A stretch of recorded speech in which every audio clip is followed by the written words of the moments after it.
what's the role of strategy in fulfilling a vision, and what makes people or teams fail to achieve vision. And we'll be able to look at some biblical examples. So, let me begin by this quote. It says, "There is no powerful engine driving an organization toward excellence and long-range success than attractive, worthwhile, and achievable vision of the future widely shared." I wanted to ask anybody, just one or two people, to say what strikes you from this quote from Bart Nanas. Anybody wants to share? I am using the whole screen, so I can't see. Just speak up. I can't see the hands. Anybody? Is there something that strikes you from that quote? Brother Adrian, if somebody is lifting their hands, you can tell me, because I'm using the whole screen.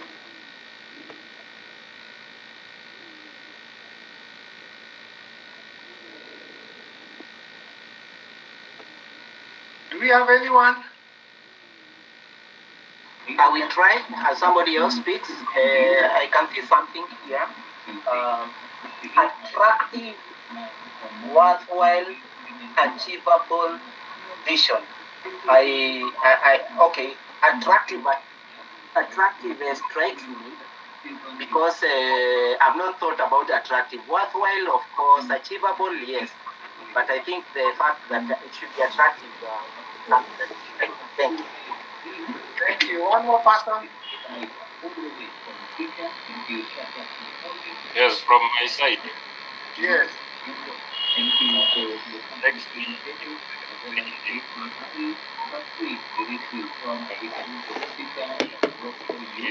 is more of engine. So that word engine and the vision there, I think it struck my attention. Wonderful. Thank you. So at least this quote begins to give us some perspective on the importance of vision. So, but let's move on. We want to begin in our introduction by just acknowledging that most organizations or companies have vision statements and strategic objectives. Most of us who work around organizations, we are familiar with the vision, mission, core values of organizations, and of course strategic objectives. However, even individuals and smaller teams like the one we are having, and Ndiao and Ivasha team, can benefit greatly by having a clear vision and strategies for fulfilling their vision. People and organizations that have achieved significant results have left a legacy in society, have been motivated by a compelling vision. Now that's the attractive bit that our brother Adrian was talking about. A compelling vision executed through effective strategies. So if we are going to be effective, if we are going to leave an impact, if we are going to be people or institutions or teams that are going to make an impact, it's important that we have a compelling vision that is executed through effective strategies. But what is a vision? If we had time, we would have had some back and forth in terms of group participation, but allow me just to go through and then we'll have discussions as we go on. A vision can be described as a realistic, credible, attractive future set out by the leader or leaders of an organization. It is an articulation of a destination towards which an organization or a person should aim, a future that is better, that is more successful or more desirable than the present. So you see the word destination, where we are headed, where we are going, a future that is better than what we currently are experiencing. According to one writer, George Barna, he says that a vision for ministry is a clear mental image of a preferable future imparted by God to his servants and is based upon an accurate understanding of God, self, and our circumstances. So it's a mental image. It's something a destination that we aspire, that we hope to arrive in the future, that will be better than where we are today. If we achieve it, if we arrive it, we will see a difference, we will see impact in our lives and in the ministries that we operate in. So generally, we can say a vision is a picture in the mind, an image of the future. And it answers the question, what will we, if you're an organization, or what will I, if I'm an individual, look like when our mission succeeds? Now, mission is, of course, the how to get to the vision in terms of the reason. But the vision is the envisioned future. When, as a team, we work with students and the Christian unions, what do we hope to see? What is the vision at the end of what we do with the young people in high schools and colleges? What is that picture that we are trusting God that will come to pass when our work is well done? So that is vision, a destination, an envisioned future. Now, in the Bible, we know this verse, Proverbs 28 verse 19 in King James Version. It says that where there is no vision, the people perish. Of course, the NIV puts it differently. It says the people cast off restraint. But in the Bible, we have several people who had visions. We have, beginning with Abraham, when the Lord speaks to him in Genesis chapter 12, telling him, leave this your country, leave your people, and go to a land I will show you, I will bless you, make your name great. God paints a picture for Abraham about where he's going to take him and the promises that he's going to give him when he settles in the land of his calling.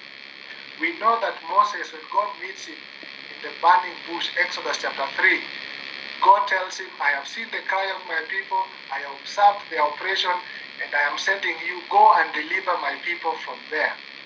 Joshua chapter 1, we see God speaking to Joshua after Moses is dead, and he says, Moses, my servant, is dead, therefore go and take the people to the promised land, the land I swore to their forefathers. God is planting visions for them in what he wants them to accomplish and to be. But the example I want to look at is Nehemiah. We all know the story of Nehemiah, of how he was serving in the citadel of Susa, and then his brother Anani comes, tells him about the challenges that the people back at home are experiencing. And we see that a vision is birthed in the heart of Nehemiah as he prayed about the problem. The Bible says he prayed and fasted, and then God put a dream, a vision in his heart of rebuilding the walls of Jerusalem and repairing the gates. And that vision of, the way I would put it, are people living in safety without disgrace and fear. Now, this is my own rephrasing of the vision statement. As a result of the wall and the repaired gates, Nehemiah is having a vision of people living in safety without disgrace and without fear because they are protected. It is this vision that burned in him and made him to talk to the king, take a long and a dangerous journey back home, enduring ridicule, opposition, and setbacks until he arrived and the wall was up, as we see in 52 days. So Nehemiah conceived of a vision when he had the situation of his people back at home. And this vision drove him to be able to see that the people that are left behind were able to live in safety and not in disgrace. So we see how Nehemiah received the vision and how he ran with the vision. It's an example of how God can help us to come up with a clear picture of where we want to go, where we want to be, and trust him to take us there. So that is a vision. Let's turn now to, I want to pause and hear a response from us. We are Kscf associates, we are Kscf, we work with CU, but we are CU patrons. What is the vision of Kscf? Can somebody just quickly mention to us without referring? What is the vision of Kscf? Anybody? Adrian, you can help me if somebody is lifting up their hands. I am not able to see.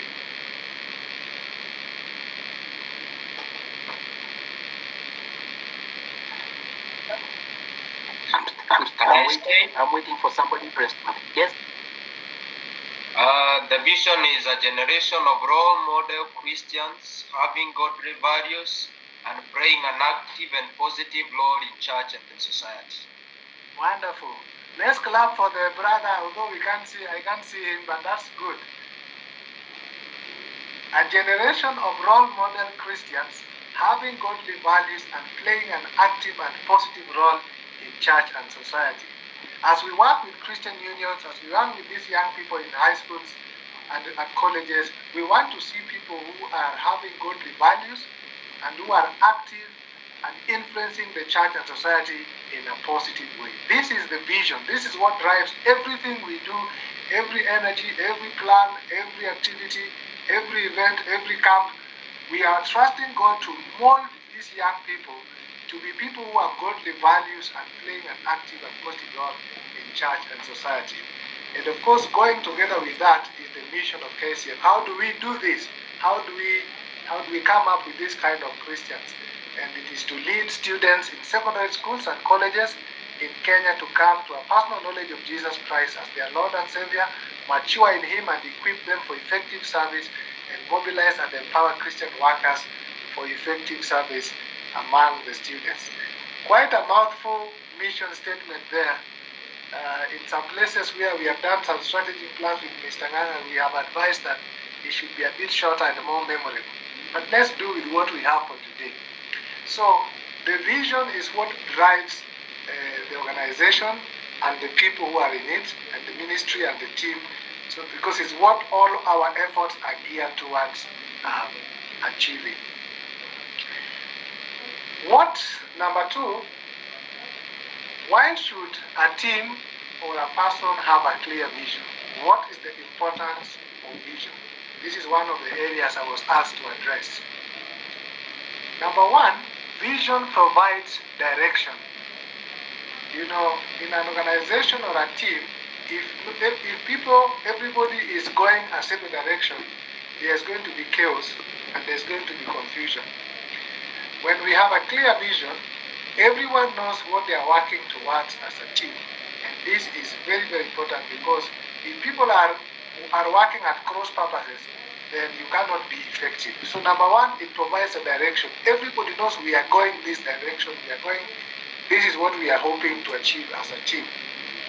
Number two, vision helps to simplify decision making in a team. Because when you have a vision and you are passionate and you are very committed to the vision, anything that does not contribute to the vision is out. You don't waste time, you don't waste resources. You are always asking, this thing, is it aligning with our vision? Does it help us to go to the vision where we have set that is before us? So, for example, as associates, you can do many things. You can, as working students, you can form DJing clubs, you can buy buses to various students during holidays. You can do many things, but you ask yourself, how is that going to help us have role model Christians? So you focus on the things that help you to go to the vision that is before you. Number three, vision gives energy and harmony in the team, as everybody in the team plays their part to achieve the common vision. If we are all pulling together towards a common vision, then there is synergy. Everybody is bringing what they have, adding together with others, and the output is greater than if people are playing or people are working individually. And then there is harmony. There is a central focus, and everybody is, their energies are targeted towards a specific aim. So there is harmony and there is synergy. Number four, vision gives encouragement and motivation to live a life fully. Sometimes you get discouraged because of the setbacks of life, but if you look at the vision and you're reminded of what you are achieving, you are inspired and motivated to continue. Number five, it helps you to keep the present situation in perspective, thus enabling you to endure or persevere. In the work that we do, even as the young people, sometimes they take 2 steps in front, 1 step behind. If you don't keep the vision in your focus, what you want to see in these young people when they finish high school and go to university, go to the world of work. If you don't keep your eyes on the vision, when they face challenges here and there and they are not growing as fast as you like, you can be discouraged. It is vision that helps us to be able to put into context what we are doing today and its contribution to where we hope God is taking us in the future.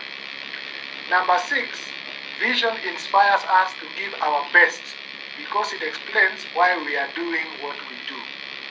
One of the greatest things about excellence is having a very clear reason why you are doing what you are doing. Why do you organize those camps as Kscf associates? Sometimes you spend your own money, you spend your own time, you basically self-supporting the ministry, and you ask yourself, why should I spend my resources towards this? But if you look at the vision, the kind of society you want to see, the kind of church you want to see, and the contribution that you are making in this season and space to ensure that the church is stronger in the future. Even when you are rained off as you come from a preaching engagement or a training engagement, when you spend your money, you know I am doing this because of the vision that is before you. So it helps you to give your best because you are very clear about why you are doing what you are doing and why the sacrifice you are making are necessary and are important. But last but not least, vision promotes long-term thinking and reduces the danger of what has been called the danger of short-termism. If we don't have an overriding, abiding vision that keeps us going for the long haul, we end up just doing things that make sense today. The danger is that some things that make sense today actually may undo what we are trying to achieve in the future. So if we have a vision, then we see how what we do today builds up to what we want to do tomorrow and where we want to be in the next 5, 10, 20, 50 years. So as we work with the students and with the Christian unions, we are thinking long term. We are not just thinking about when they're in high school. We are thinking about when they go to university, when they leave the world of work, the kind of believers we are trusting God to raise. And it helps us not to be short-termist. We are able to think long-term and to think strategically. So that's why a team like this and a person, we should have a clear vision because there are so many benefits and it helps us to be very focused in whatever we do. Number 2, what is a strategy? Because our topic is vision and strategy. Strategy comes from the Greek word strategos, meaning to lead an army. So basically the word strategy, the origins is from the military world, but it has been adopted as part of planning, as part of management, as part of engagement. So, but it comes originally from the military world to lead an army. A strategy has been described as a game plan, a means to an end, or an action plan. It has been defined as a method or plan that is chosen to bring about a desired future, such as an achievement of a goal or a solution to a problem. So the vision is the destination, the strategies are the specific plans or methods or means we are using to get us there. So that is what a strategy is. So strategy lays out the best course of action to accomplish a specific objectives.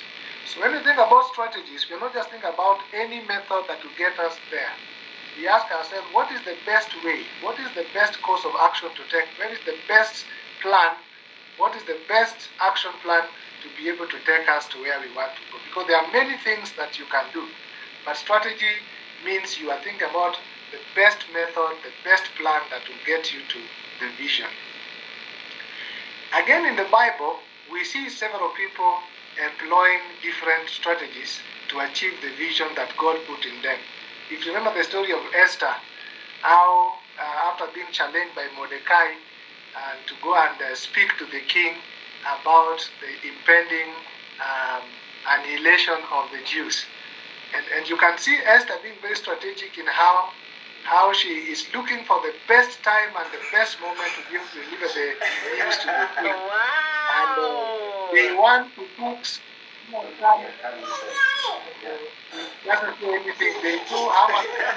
Is my little baby almost walking? That's when Esther delivered us the message, and we all know. Wow! Blessing. But Adrian, you can help us comment that background noise. Is my little baby almost walking?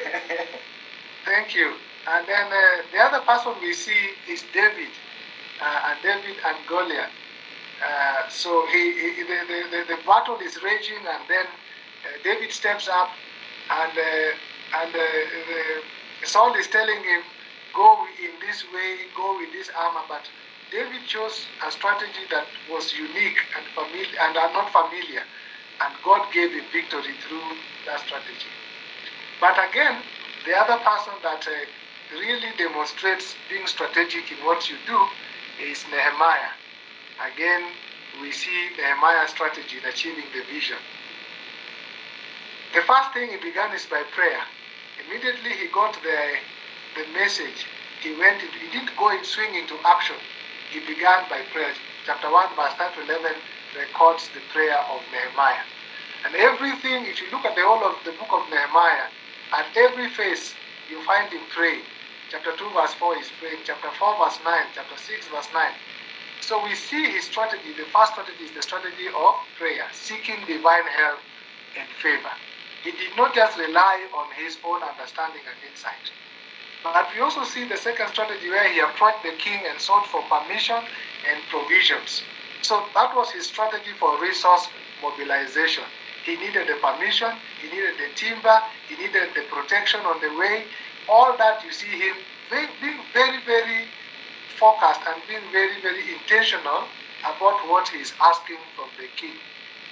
If it was some of us, we were just filled with the vision and we are burning and we want to just run. But it appears that Nehemiah took time to think through what is it that we will need to get the job done. And therefore, when the king gives him a chance to say what he needs, he is able to articulate very clearly what is going to help him achieve the vision. Remember, the vision are people dwelling in safety without disgrace and fear. So to do that, you have to build the wall and repair the gates. Number 3, Nehemiah has a strategy of timing. When he arrived, he inspected the walls at night with just a few people.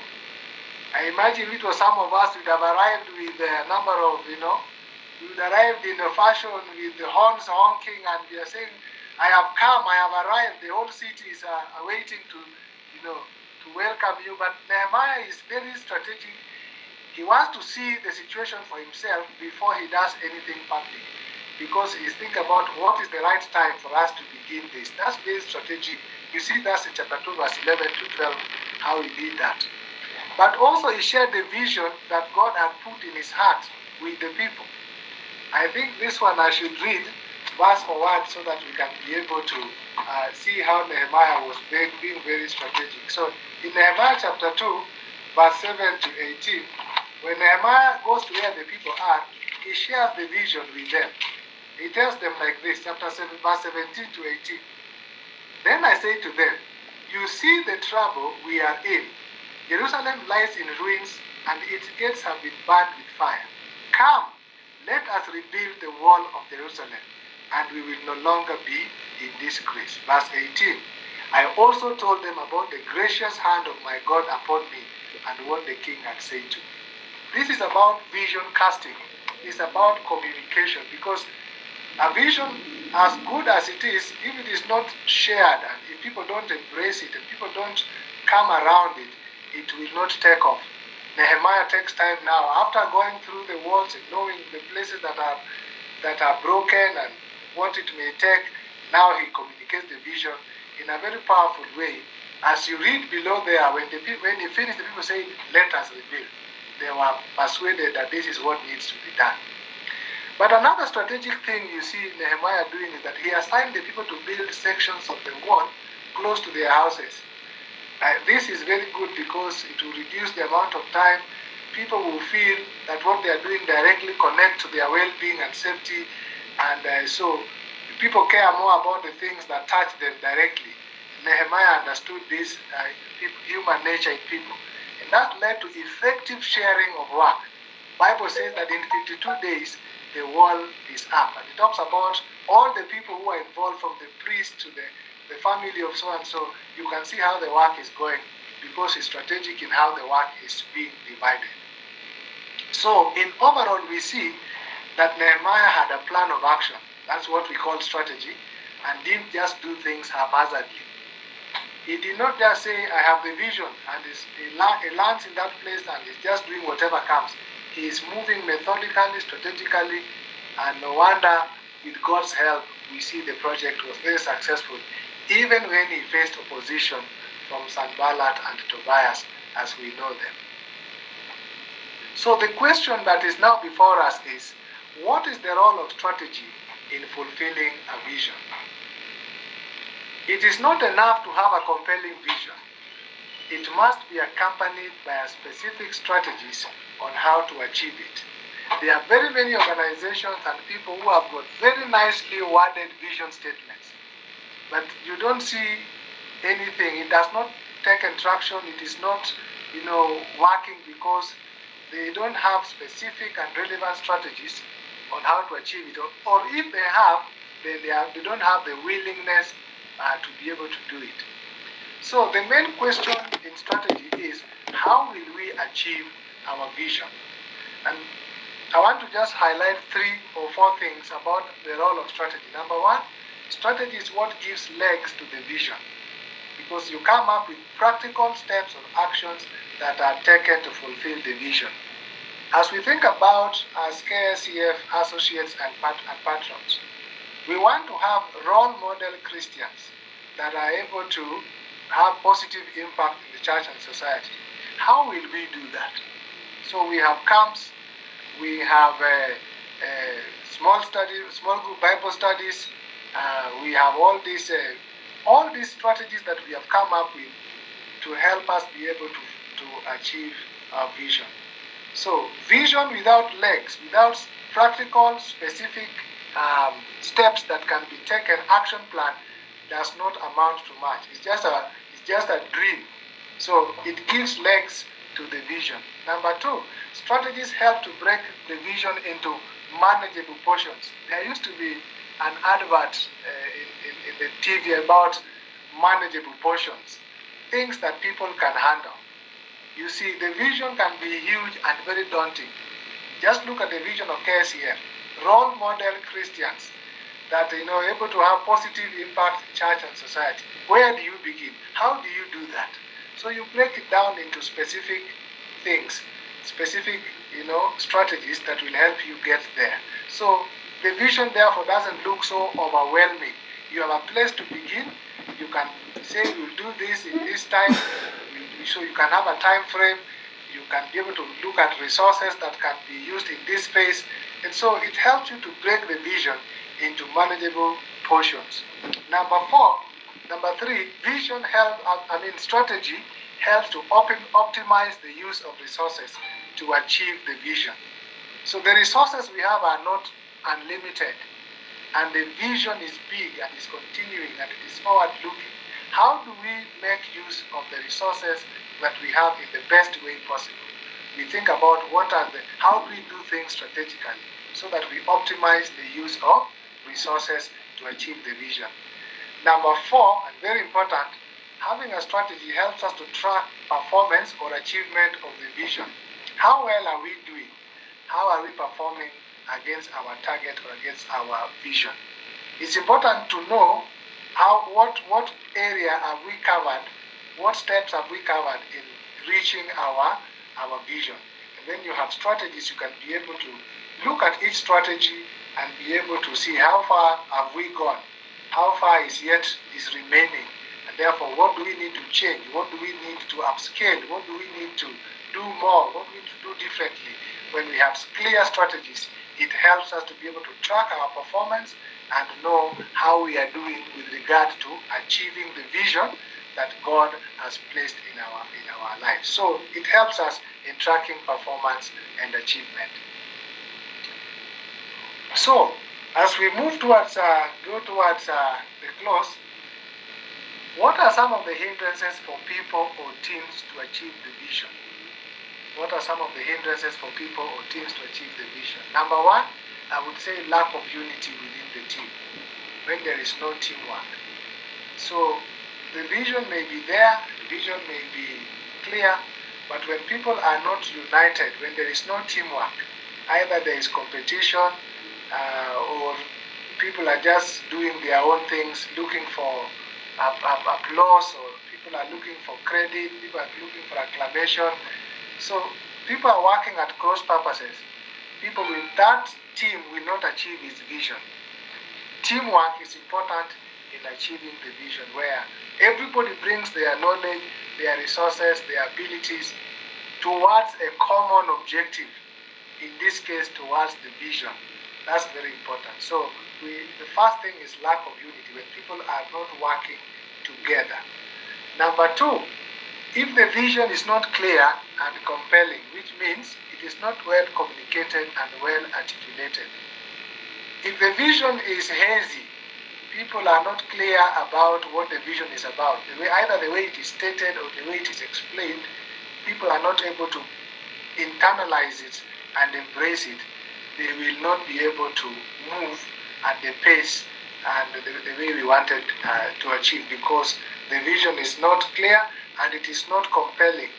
The picture it paints is not worth sacrificing for. It's not worth giving effort and energy for. It looks like just an ordinary thing that comes and goes. But if the vision is clear and compelling, people rise up to be able to invest their energies, their time, their resources towards it.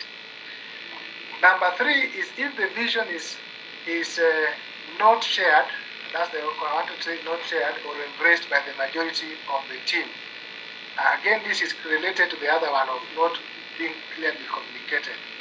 But vision, if in a team or an organization, just the leaders are the ones who understand and carry the vision, the rest of the members are just doing their things their own way, you are not likely to have good progress and good success. So it is the role of the leaders, therefore, to ensure that the vision is cascaded downwards and everybody feels that they have a share in fulfilling the vision. So if the vision is not embraced by the majority, just a few people who feel that this is their thing, then the team will not advance very well in achieving the vision. Number four is interpersonal conflict between the team members. As people work together, people have different personalities and people see things differently, people react to things differently. And so when we have interpersonal conflict, because of many reasons, either because of personality clashes, or differences of opinion, or a difference of approaches, or even just people don't like each other. Sometimes there are some people who don't like you and you have not even done for them anything. They don't just like the shape of your head, they don't like your voice, they don't like the way your nose is looking. You haven't done anything, but they just don't like you. Those kind of interpersonal issues can cause a lot of rift and challenges in the team members, and it kind of distracts the people from focusing on the vision. The other one is inappropriate strategies. So either misguided or inadequate strategies can deter us from achieving the vision. The strategies must be aligned to the vision. They must be things that are taking us to where we want to go. Not all the things we can do, we should do. I repeat, not all the things we can do, we should do. We should be able to ask, how best is this thing we are doing helping us to achieve our vision and take us to where we want to be? Sometimes it's just lack of creativity in terms of the various strategies that can best lead us to our destination. So when we don't have robust strategies, then the vision suffers. Number four is leadership challenges. John Maxwell says everything rises and falls on leaders. Okay, it's a bit of an overstatement. There is obviously more than leadership, but leadership is critical to the success of any group or any team. When we have ineffective leadership or leadership wrangles in the team, you cannot achieve the vision. Because what it does is that the energy that's supposed to be exerted for progress is being used for firefighting and problem solving. therefore you find that the team does not move the way it was meant to be. So leadership is important. That's why it's important to have leadership training, leadership retreats, leadership exposure, and just helping people to build their capacity to work with teams so that they're able to get the best out of a group of people. So leadership challenges can be an issue. And then of course the last one, and I'm sure you people will add some points, is resource constraints. Resource constraints, either lack of or inadequate resources. One of the things that helps a vision is the resources. So some people say for every vision there is need for provision, and therefore if there is no sufficient resources, then you discover that the vision is challenging.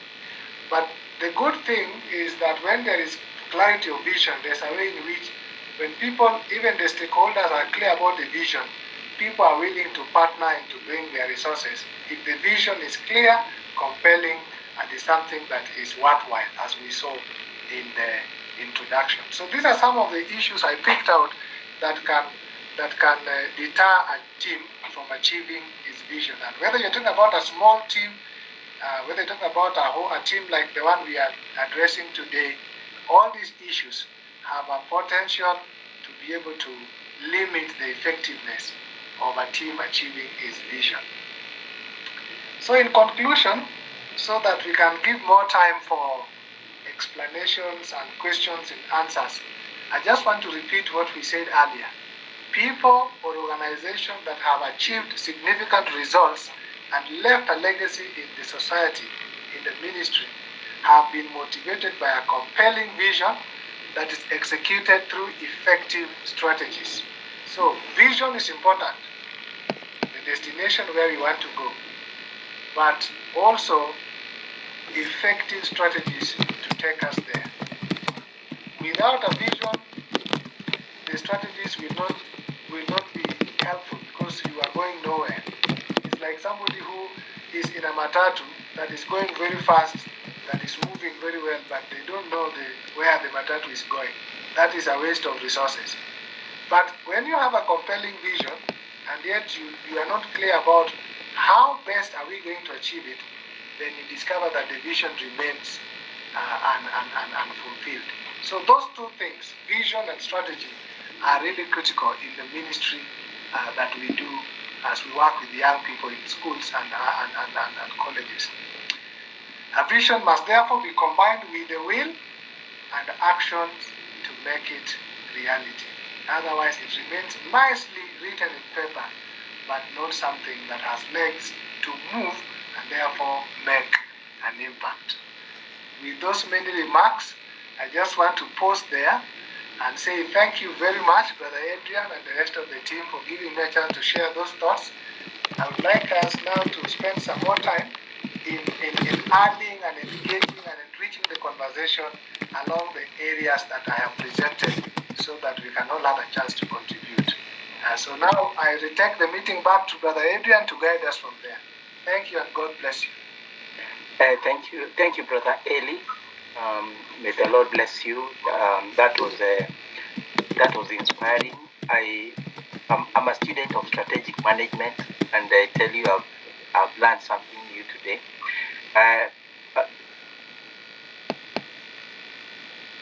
Yes, I want to open this up. And by the way, I'm Derito James. Adrian delegated the leadership to me. The leadership to me as part of the strategy.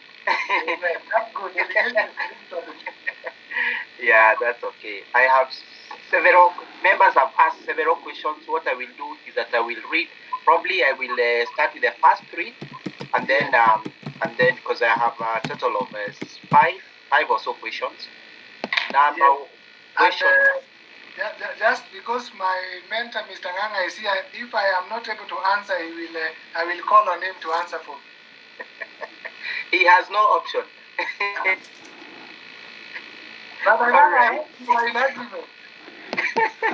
My leader says no option, so. Okay, so let me read the question. let me read the question. The first question is that sometimes we keep hearing about the Chinese people. I know we are not the Chinese, that they do their work for 50 years, those things. And you still get a challenge to do it longer and that kind of thing. How long should you have a vision? 3 years, 5 years, 50 years, 30 years, like Vision 2030? That's number one. Number two, how do you deal with members who claim to be in the ministry long, and for that reason, they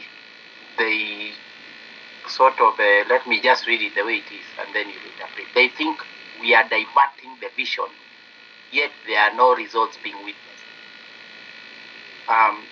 Maybe just, if I understood it well, but the person who asked that question maybe can explain it further. But you have people who have been old in the ministry, and they, in a sense, become a hindrance to propagating towards achievement of the vision that has been set by members, and especially if they happen to be younger members. Robert, you'll correct me if that is the meaning. Then question number 3. I hear that 80% of success is determined by the leader. Suppose members are not in agreement with the leader's strategies. What can the leader do? Maybe we can start with those 3. Okay. Good. I will begin by question 3, then I do question 2, and then I will ask Mr. Nganga to take the question 1 about how long the vision will be. So the third question is about leaders are critical, so a lot of the results we are looking for depend on how the leaders lead. But what about when the members don't agree with the leader? That's the question I am hearing.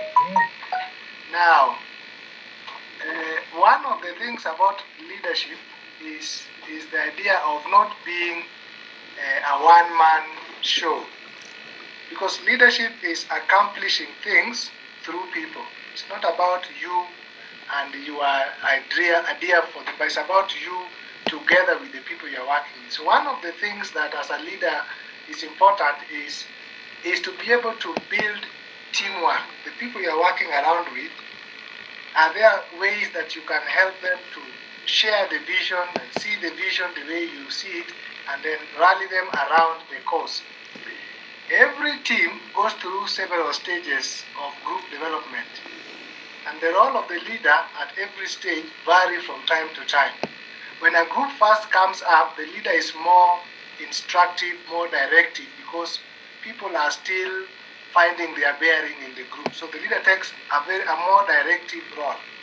But as the group changes and the group begins to form and to gel, the leader should now take the role of a coach, the role of a facilitator, an enabler, so that this thing is not about you as the leader. Often, some of the challenges come when the leader is always wants to be the one who directs everything, and his word is low, and therefore people feel left out, people feel not involved. I need to do something about it. People feel not fully involved. So it is very important for leaders to find a way of bringing everybody and to appreciate where the group is and what is the appropriate leadership role at that place, so that everybody feels that they are involved. Now, we live in a world after Genesis 3, which means not everybody will agree with everything the leader is pointing to where we go. So there will always be outliers, people who have their own personal issues. So when you find a few people in the group are not quite agreeing with everything you say as a leader, that should not shock you. It's part and parcel of leaders, which is to be able to deal with challenges, opposition, and things like that. But what I want to emphasize, as leaders of various teams, the key to effectiveness as a team is to be able to build a team around you. People who see the same vision and commit the vision. And that takes intentionality from the leader to move from the center of the cog, as it were, to begin to empower others, equip others, delegate to others, because involvement is what brings ownership. We say in development studies where I teach that participation brings ownership of community development projects. So leaders have got this responsibility of bringing others on board so that people buy in and are able to stick or are able to pursue the vision. So that is a challenge that as leaders we need to work on. Number two, you have people who have been serving the ministry for a long time, and then younger people come to the scene, and maybe they are trying different approaches, different strategies that the older people or the people who have been there a longer time are not used to. And there is that tendency of feeling that these young people are spoiling this thing. We labored to start this thing, and now we don't understand what they are doing. I think that is a challenge, especially if you are dealing with generational differences, people from different generations, because people tend to see things differently. But that's where the vision, clarity of the vision must be. Because strategies will change. Approaches may change. Actions may change. But if the vision is clear, then there should be flexibility of looking at, in the times we live in the context we live in, how best can we engage with the vision? What can we tweak? What can we change? What can we alter? Because the idea is the best way to take us where we want to go. So I think we need to just keep the vision clear and make sure everybody has the vision. But there should be flexibility, and the people who have been there before should be able to appreciate the new people bringing in new ideas, new energy, some of the things that can help take the vision forward. But as long as whatever is doing is helping us to come up with role model Christians who are going to help us have positive influence in church and society, I think the older people who have been there before should be flexible. Now, everything the young people bring, of course, has to be tested against the vision. If it is something that's drawing us over the vision, then the leaders and those people who have been there should keep saying, let's not move off from the vision. Let's stay within the vision, but let's be flexible in the strategies and the ways we are doing. So the challenge is on both the new people who are zealous and are active and want to turn the whole thing around, things upside down. They have to be within the vision, but also those who are before. Somebody has said that the last 7 words of a dying institution is, we have never done it this way before. So we have to be flexible and responsive to the situation where we find ourselves. Mr. Nganga, do you want to take this first question? I will have my comment, but let's you go first. Now, remind me the question. Yes, I will read let me read the question for you. How long should a vision last? And a question that is very close to that, how often should a team review its strategic plan? Yeah, that's important. Now, if you are talking about a vision, like the Kscf vision, one of the things that you understand is that students are like a river. If you look at the river and you see water, then walk away and come back, you'll still see water, but not the same water. Therefore, it means that we have such a continuous change is a moving target. The vision is ensure every student who goes through our hands is going to become a role model Christian who impacts society and church positively. So it means that the vision is long-term, very long-term. And mission is long-term. However, strategies need to be reviewed very regularly. Vision and mission may stay long-term, but strategies change. Why should strategies change often? Because strategies are the means through which you are going to have your vision, and they will depend on, number one, who are the people involved.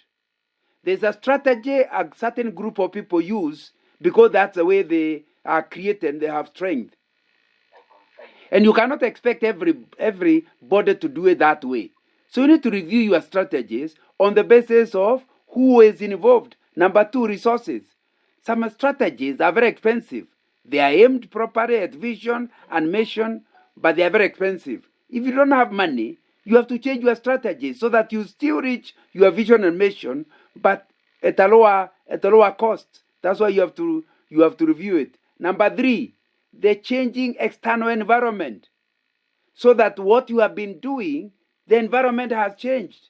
So you can't carry those strategies. Like schools come, and I pray the things don't happen, and they can just decide no more visits of schools, no outsiders allowed. We still must carry our vision, but we'd have to change our strategy. So strategies need to change. My suggestion would be every 3 years, you must sit down and review your strategic plan. You know, when you you gave the answer to the earlier question about sometimes the difference between the new people and the old people. The basic thing is the vision has been there, but it's not being reviewed regularly. You tend to commit yourself to something you are involved with, and I think that's what that's what you are saying when you are talking about involvement. Therefore, if you stay longer than 3 years, there are likely to be people who seem to be doing other people's vision rather than their own vision. For me to feel my vision, why don't you give me an opportunity? We go for a retreat, review the whole vision for the team, and now I feel, although it may be exactly the same wording, everything together, but I feel now it is my thing. Actually, they say a vision will not work until people stop calling it the leader's vision and start saying our vision. That's really the responsibility of the leader, to ensure they disappear. Nobody credits them with anything. Everybody feels this is our thing. Our leader is only a facilitator. This is our thing. Now, for that to happen, you have to review it regularly. I hope I'm clear. Thank you, Mr. Nganga. I think I couldn't say anymore. So I think the vision, most organizations between 3 to 5 years, they keep looking at the vision and see, does it still capture what we want, what we seek to do, and it may not change significantly, but at least the people who go through the process of that review, they get a chance to interrogate it, and then they get the reasoning behind it, then they come on board. So I think that's very, very important. Okay. We can yes. continue? Yes, I want to continue. Yes, you can hear me.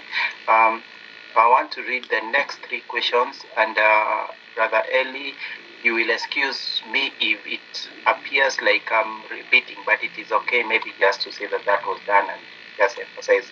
With number 4, how should we address measurement of strategies to check for effectiveness and change? How should we address measurement of strategies to check for effectiveness and change?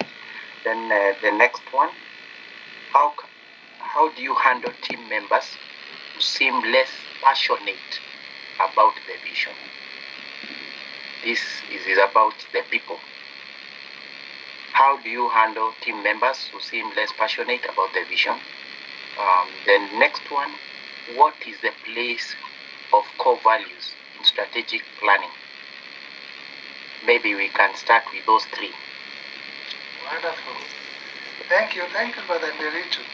Let's begin with the second one.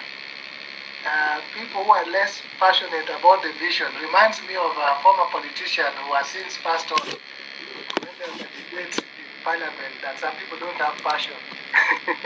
Then he asked them, say, who is this was the passionometer to measure how passionate somebody is and how dispassionate somebody is. So it is true, people are at various levels of ownership of the vision of any organization. You have people who are early adopters, so they pick it and run with it. In development studies, we talk about 3 C's theory. The first people are the group who take the change, early adopters, the first people who they pick the thing and they run with it. They are about 10% of the population. Then you have 80% who are in between. They are not too eager, but they are also not pulling their legs. Then there is a 10% who are always negative. It's like so difficult to pull. So the dynamics of people working in organizations or groups is that people may not at the same level of involvement and enthusiasm together towards the vision. So the question is, how do we encourage and inspire people to be more committed? I think the question is more of how do we enhance commitment to the vision and commitment to the team, because that commitment then is visible or is evident in passion, what we call passion, which is a general enthusiasm or exuberance about what we are doing. How do we engender commitment? I think number one, as we saw earlier, is the issue of communicating the vision very clearly. One of the reasons why people pull their legs, they don't think this is ours, this is mine, this is the leaders. So vision, and they say we should always keep refreshing the vision ever and ever. So even when you are as a team, over and over you keep refreshing, brethren, why are we doing this? So you don't assume that since you said it last year, that is enough. But number two, when you work with people, there are many things that kill people's morale when you work with people. Some are minor annoyances and that can be overlooked. But some are critical questions where people feel either the leaders are not focusing or are not taking them the right way. The leaders are not responsive. When questions are raised, they are defensive. And so they begin to feel, maybe my input is not needed here. But sometimes people go through different phases also. So maybe they have commitments that have arisen around their lives. If a young mother, she was passionate before they have children, now children have come to the picture, they're struggling to juggle work, studies, church involvement, and so you don't see them very strongly in Kscf activities. It's good to understand the people before you just cast a wide blame and say this brother is not committed, he's about to backslide, the things of the world have taken over, and you begin to understand what is happening in their lives so that you can be able to journey with them towards that. So I think that the word passion and how people are involved, there are many dynamics there, but number one is the issue of refreshing the vision, getting to know the circumstances around their life and the challenges, and being able to offer very responsive and engaging kind of, not the one who just dictates, who just decrees and declares. Let it be where people have input and they can also feel that what our contribution is being appreciated and makes a difference. Now, the place of core values. Core values are these, what we call them, and the things you don't, we call them, I'm looking for the right word. They are the things that you don't question, so to speak. They are the principles, I've gotten the word, we call them non-negotiable principles of an institution. They are the ones that guide the operations. They are the things that undergird or underpin the vision. Everybody who is a stakeholder in that team should be able to abide by the core values. So things like integrity, things like professionalism, things like Christ-centeredness. I do not know the core values of Kscf, but those are some of the excellence.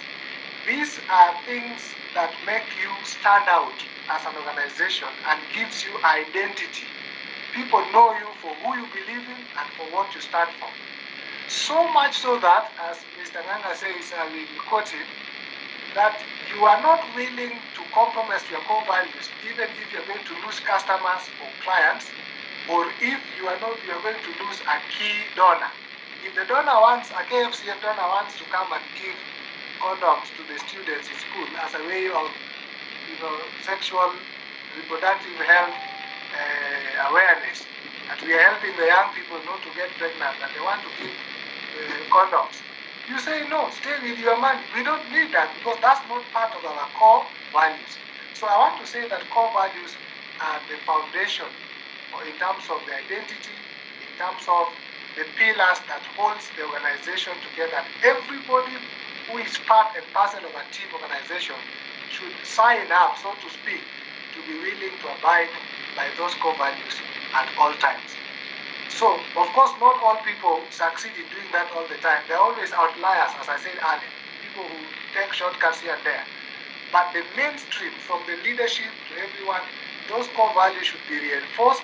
And if there is deviance and deviation, there should be clear consequences of what will be done if somebody decides to go off the core values. So they are very key. We call them the non-negotiables in any organization, any institution. The last one, and Mr. Nganga can add on this, is measurement of strategies. When you do a strategic plan, you have to come up with what we call an M&E matrix that will help us to be able to monitor the implementation of the action plan. So in the M&E, you have what we call indicators. What are the things that show us that we are progressing in the right way, in the right state, in the right pace, the way we had envisioned in the strategic plan? And so, if there is no M&E framework to show how will we be able to tell if we are making progress, then people will be so busy doing activities. And some of those activities have got no bearing or relationship with the vision and the strategic objectives. So you need to come up with, if we are talking about mentorship, so one of our strategies is mentorship. So how will we know that mentorship is going on? What is there something where we can reports that will be generated monthly, weekly, quarterly? Do we have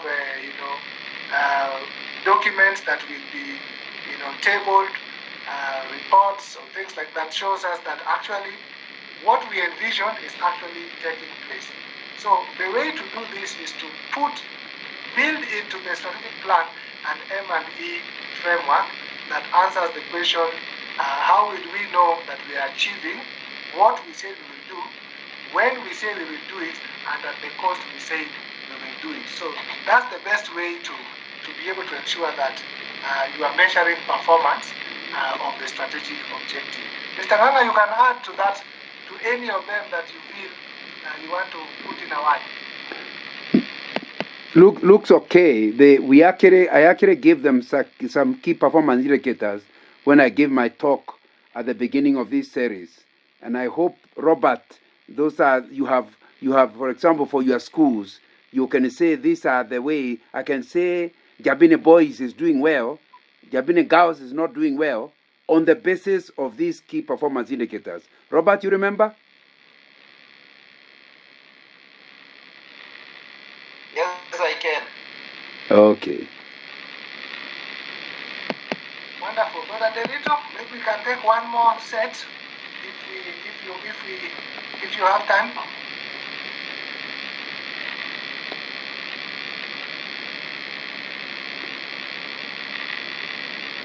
Unmute Derito. Unmute Derito. Thank you. Thanks. Okay, let me go to the question. How do you deal with Christian leaders who are in the office yet don't seem to be delivering or leading a team in the direction of the vision? How do you deal with such leaders who are ineffective? Number 2, what is the place of SWOT and STEL analysis? Number 3, what are one of the challenges Kscf faces is for few people who join Kscf teams and they want to change the vision and the mission because they think the others are outdated. What should the ministry do? If you don't mind, let me just read the last question. That's okay. Okay. Kindly advise how lower level teams can develop their own strategies and link them to the national level vision. In addition, how best can they develop and fit to the highest level vision and strategies? I think you should be able to decipher that. Thanks. Thank you.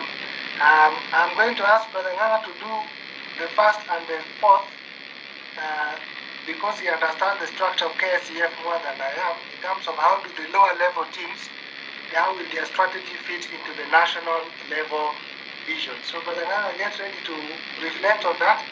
And then what do we do with a Christian leader who is stuck in the office but is not effective?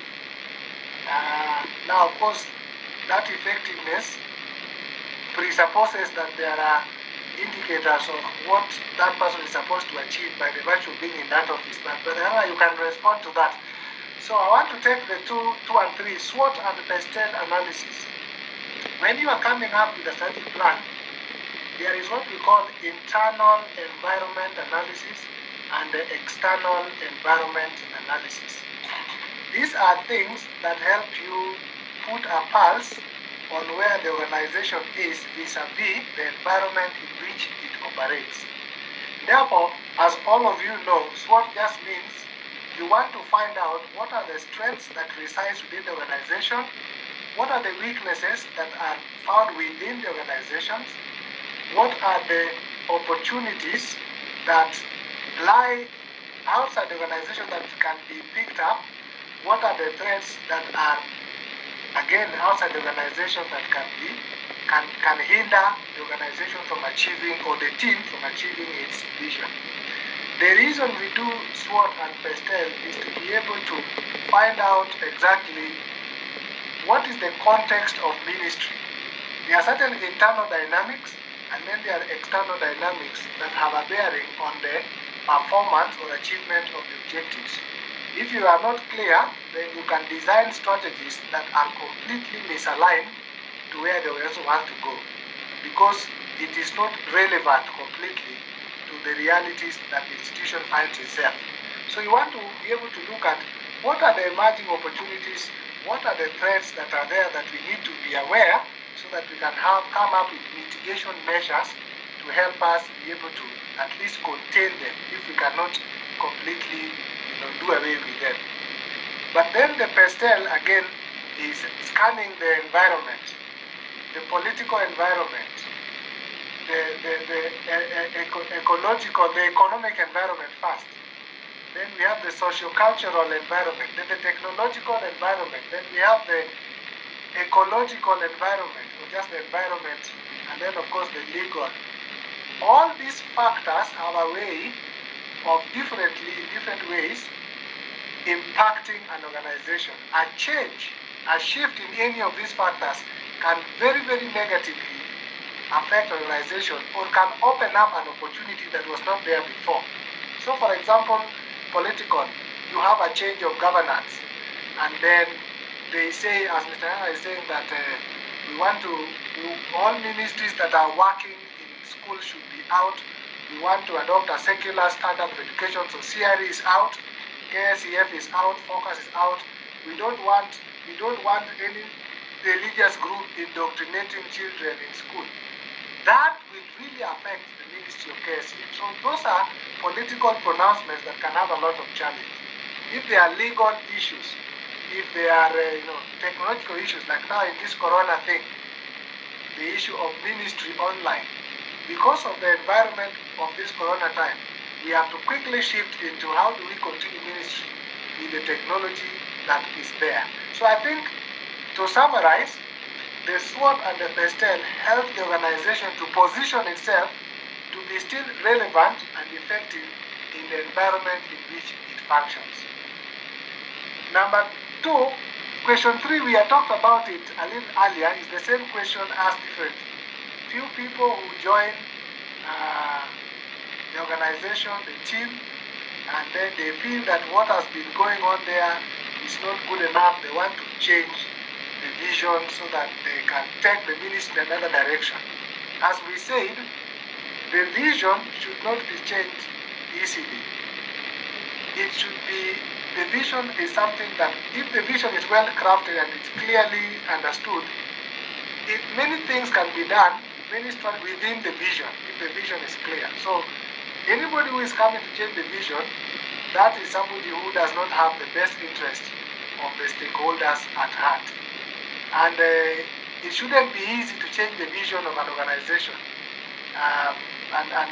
So let anybody who comes in, the first thing is to help them appreciate this is the vision of Kscf, and this is why Kscf is doing what they are doing. Because some people think that they have a new idea. Kumbe that idea had been tried 5 years ago and it did not work. So it's important for the way you induct people into the Kscf teams.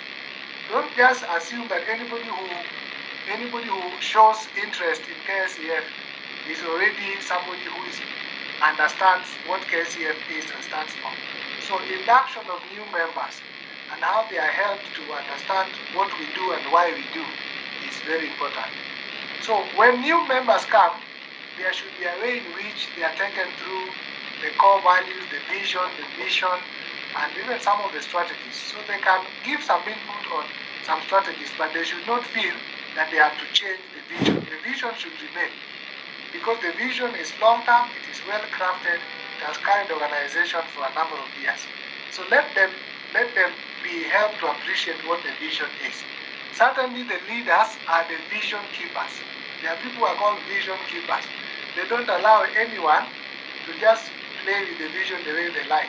No, there should be people. That's where you have the advisory committee, you have the board of the council. These are people who are vision keepers, and anything and anyone that comes to do whatever they do, they have to find out, is this in alignment with the vision. So they should not be allowed to shift the vision. They should be helped to understand why we do what we do. And if they find that they can only function in Kscf if the vision suits them, then they are the wrong people to entertain. And they can be excused to go and do what they feel they can do if they can't fit in the vision. So that should be part of leadership, is guarding the vision of the organization against people who want to change. And it can change. I am told, I don't have a source, but YMCA used to be a Christian youth movement that was basically doing evangelism and discipleship. But now when we know what you are saying, YMCA today is more of hostels, games, things like that. Not bad things, but if Kscf today was to move into accommodation, youth, economic empowerment, which are good things, but that's not the core of what God has called you to be. So that's what I would say with regard to these few people who want to change. They should not be allowed to change, but they should be helped to appreciate why we do what we do. Thank you. Mr. Nganga, you can respond to these Christian leaders who are not effective but have refused to leave office, and then how to make the low level the national vision. Let me start by saying, I think we dealt with the first question earlier when we said that we should not allow leadership that goes years and years. And a little earlier I said that we should allow a complete look at the strategic plan at least every 3 years, because that way there will be enough number of new people who will ask questions and they will be explained, this is our long-term vision, but here we can change our strategies, so that they get a commitment to the vision and mission and core values and strategies of the organization. So I think if we really want to deal with that matter, because even the leader may have forgotten what was the purpose. We should not have permanent leaders. They must be allowed, leadership must be allowed to grow. However, ministry is permanent. If you are called to student ministry, you don't retire. That's why I'm over 65.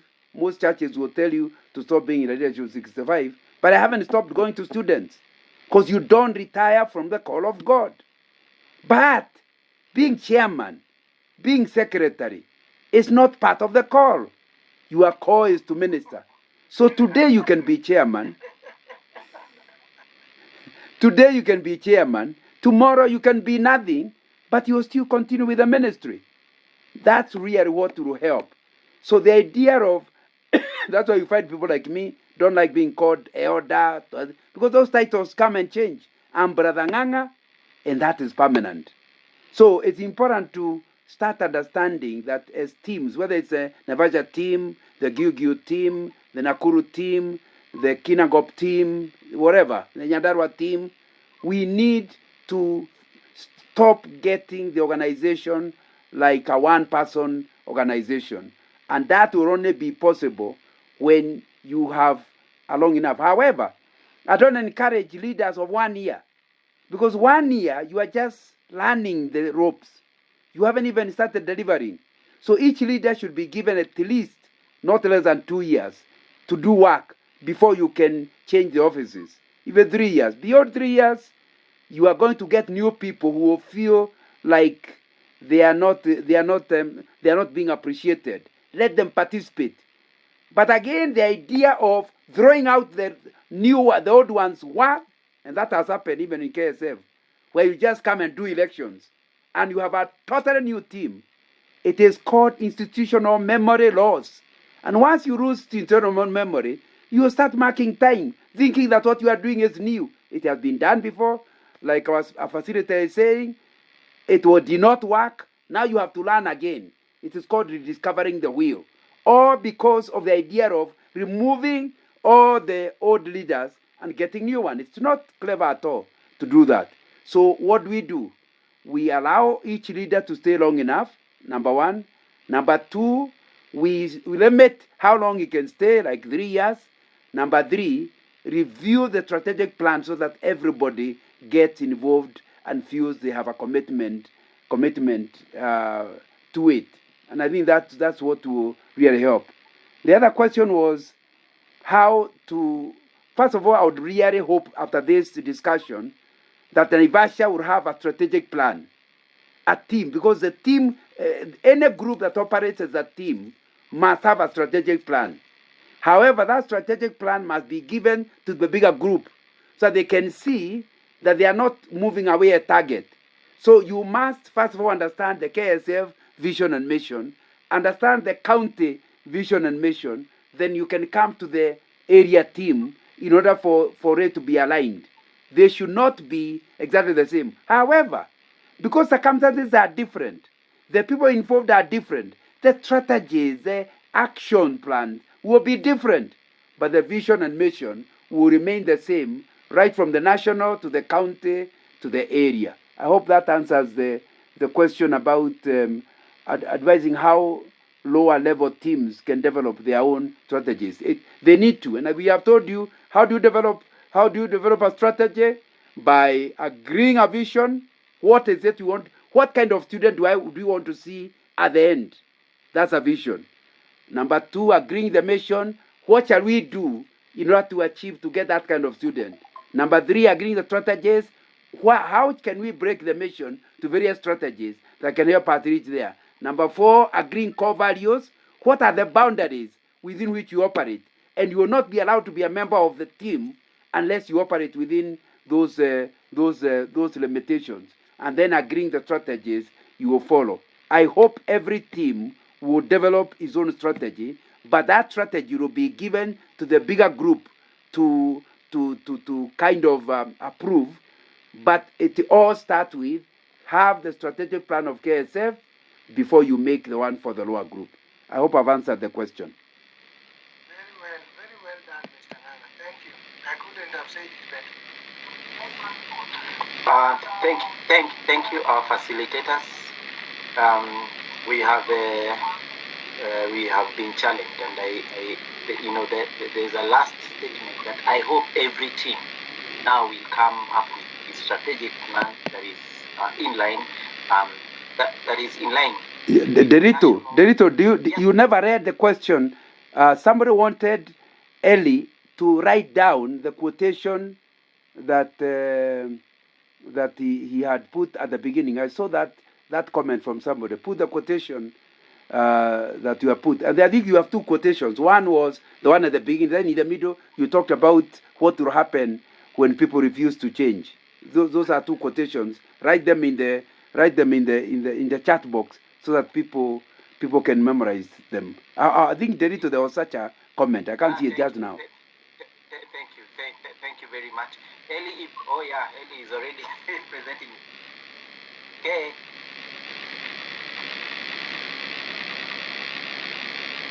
Yeah, that's the quotation that is there. So, my brother, or my sister, you can pick it. You can pick it. Then what did you say happens when people refuse to change? We say the 7 words of a dying institution. Yes. It has never been done that way. We have never done it that way. Those are old people telling the younger ones.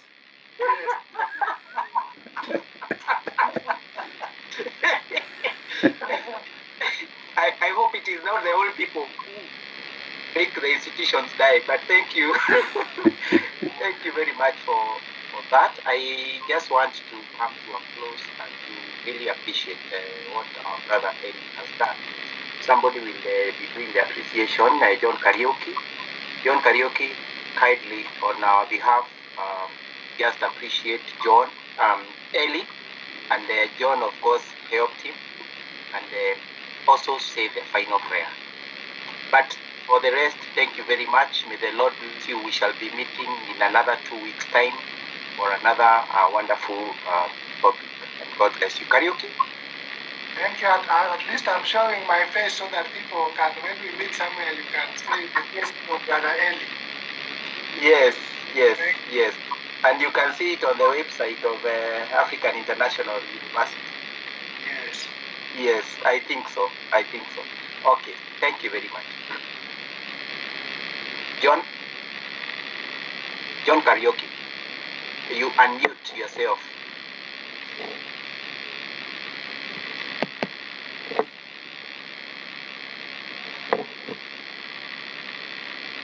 John, I'm not getting John.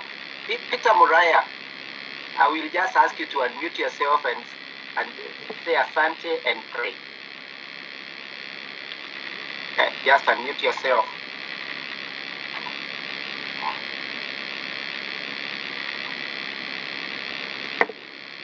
You have not yet unmuted yourself. Touch the mic. The sign that looks like a mic. Touch it. I'm there. John is there. Good. John Karaoke is back. Moriah, you have been saved from trouble. So John Karaoke, please do that. And I appreciate Bashira, our former chairman, Pete, whom I can see. Thank you. John, take over. Okay. Good evening. Good evening. John Karaoke, I'm born again. This is God of my soul. We are grateful to our camp, Brother Elly, for taking us through this topic on vision and strategy. And we have actually, it was a very good presentation, well researched and timely. And one of the things that we have, I can recall very well, is that you talked about having a compelling vision and an effective strategy. And by going through whatever you have talked to us, showing us why we have as a team, we should have a clear vision, and also having the strategy and the role of the strategy in the attainment of the vision, and also the hindrances that we should avoid so that we have